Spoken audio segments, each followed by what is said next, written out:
আসসালামু আলাইকুম, this is Tanzia Rashid from Cake Bake. So আজকে আমি চলে এসেছি আমার যে পেজে যে অফারগুলো ছিল।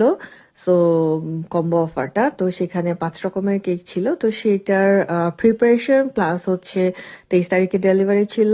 সো ফাইনাল আউটকাম নিয়ে কিভাবে আমি ডেলিভারি করলাম সবকিছু নিয়ে মোটামুটি ছোট ছোট ক্লিপ নিয়ে আমি নিয়ে রেখেছিলাম।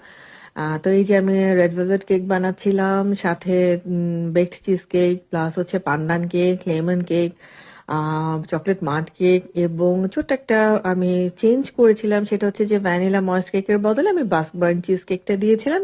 বিকজ অফ এটা খুবই ট্রেন্ডি এবং খুবই মজার একটা কেক। যারা এখনো না খেয়েছেন তারা আসলে মিস করেছেন জিনিসটা। এবং আমার পেজের মোটামুটি সবগুলো কেকই প্রিমিয়াম সেকশনের কেক। আমি প্রিমিয়াম কোয়ালিটির প্রোডাক্ট দিয়ে কাজ করি সবসময়। সো এই জন্য আমি বলবো যে যারা এখনো পর্যন্ত আমার কেক টেস্ট করেন নাই তারা আসলে মিস করেছেন।